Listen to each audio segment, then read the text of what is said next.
আসসালামু আলাইকুম ওয়া রাহমাতুল্লাহ। কোন 7টি জিনিস যা রাসূল সাল্লাল্লাহু আলাইহি ওয়াসাল্লাম ঘরের মধ্যে রেখে দেওয়াকে জরুরি বলেছেন? আসুন আমরা এই ভিডিও থেকে জেনে নেই। 7টি জিনিস ঘরে রাখার কথা এক বক্তা থেকে শুনে লিখেছে, তাই এর দলিল সম্পর্কে আমার কিছু জানা নেই। তবে এই 7টি জিনিসের উপকারের কথা দলিল সহ আমি এই ভিডিওতে উল্লেখ করেছি। আশা করি এই কথাগুলো আপনাদের উপকারে আসবে।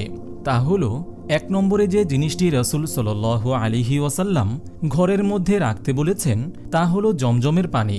এই কূপের পানি পৃথিবীর পবিত্র ও উৎকৃষ্টতম হওয়ার আরেকটি প্রমাণ হলো রাসূল সাল্লাল্লাহু আলাইহি ওয়াসাল্লামের বক্ষ বিদীর্ণ করে জিব্রাইল আলাইহিস সালাম জমজমের পানি দিয়ে তা ধৌত করেছিলেন। সহিহ বুখারী হাদিস নম্বর 3342।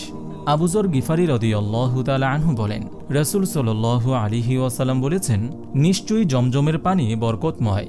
সহিহ মুসলিম হাদিস নম্বর 2473। ইবনে আব্বাস রাদিয়াল্লাহু তাআলা আনহু থেকে বর্ণিত, রাসূল সাল্লাল্লাহু আলাইহি ওয়াসাল্লাম বলেন, নিশ্চয়ই জমজমের পানি সুখাদ্য খাবার এবং রোগের শেফা। সহিহ মুসলিম হাদিস নম্বর 2473।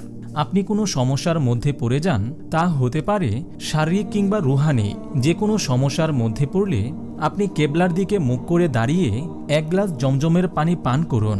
তারপর আপনি জমজমের পানিতে থাকা আল্লাহর কুদরত এবং বরকত বুঝতে পারবেন।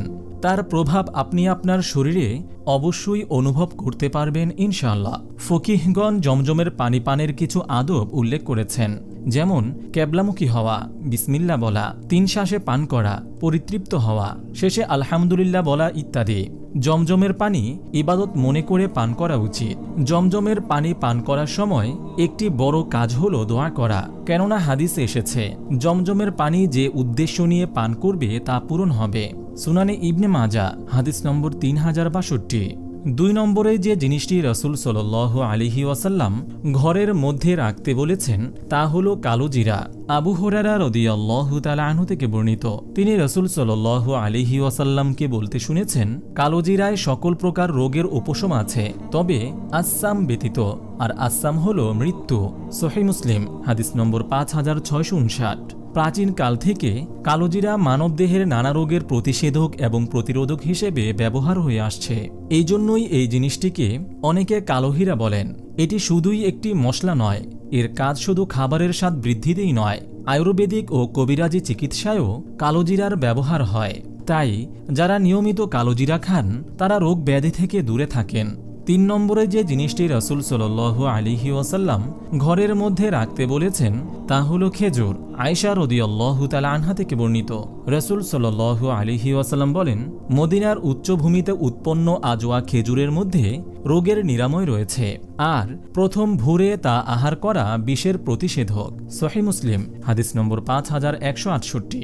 সাঈদ রাদিয়াল্লাহু তাআলা আনহু বর্ণনা করেন, একবার আমি অসুস্থ হলে রাসূল সাল্লাল্লাহু আলাইহি ওয়াসাল্লাম আমাকে দেখতে আসেন। এ সময় তিনি তার হাত আমার বুকের উপর রাখেন।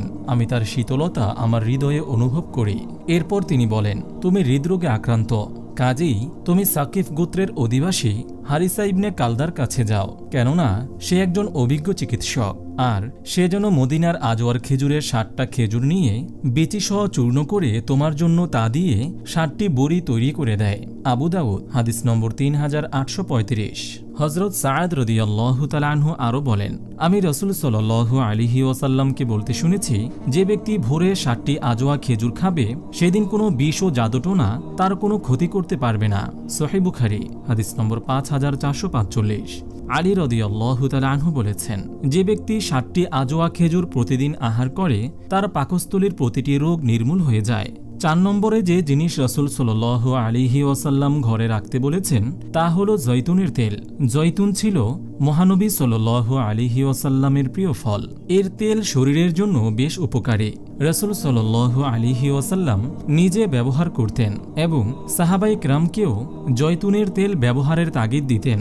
হযরত ওমর ইবনুল খাত্তাব রাদিয়াল্লাহু তাআলা আনহু বলেন, রাসূল সাল্লাল্লাহু আলাইহি ওয়াসাল্লাম ইরশাদ করেছেন, তোমরা জৈতুনের তেল খাও এবং তা শরীরে মালিশ করো, কেননা এটি বরকত ও প্রাচুর্যময় গাছের তেল। তিরমিজি হাদিস নম্বর 1851।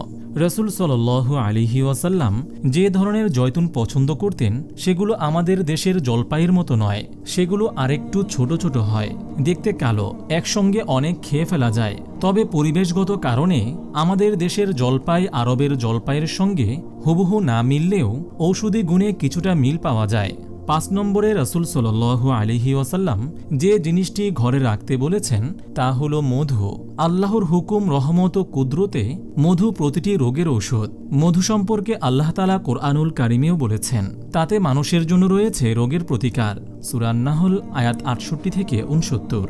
রাসূল সাল্লাল্লাহু আলাইহি ওয়াসাল্লাম বলেছেন, দুটি শেফা বা আরোগ্য লাভের উপায় অবলম্বন করবে, তার একটি হলো মধু আর অপরটি হলো কোরআন তেলাওয়াত। জাবের রাদিয়াল্লাহু তাআলা আনহু থেকে বর্ণিত, রাসূল সাল্লাল্লাহু আলাইহি ওয়াসাল্লাম বলেন, তোমাদের ঔষধের যেগুলোতে আরোগ্য আছে তা হলো শিঙ্গা লাগানো, মধু পান করা। সহিহ বুখারী হাদিস নম্বর 617। রাসূল সাল্লাল্লাহু আলাইহি ওয়াসাল্লামের কাছে এক সাহাবী এসে তার ভাইয়ের পেটের অসুখের কথা বললে রাসূল সাল্লাল্লাহু আলাইহি ওয়াসাল্লাম তাকে মধু পান করানোর পরামর্শ দেন এবং এতে সে সুস্থ হয়ে ওঠে। সহিহ বুখারী হাদিস নম্বর 5360। বিজ্ঞানীরা গবেষণার মাধ্যমে জানতে পেরেছেন মধুর মধ্যে রয়েছে শক্তিশালী জীবাণুনাশক ক্ষমতা।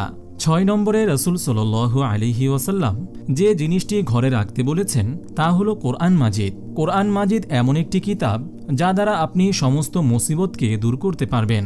আল্লাহ তাআলা সমস্ত রোগের চিকিৎসা কোরআন মাজিদে রেখে দিয়েছেন।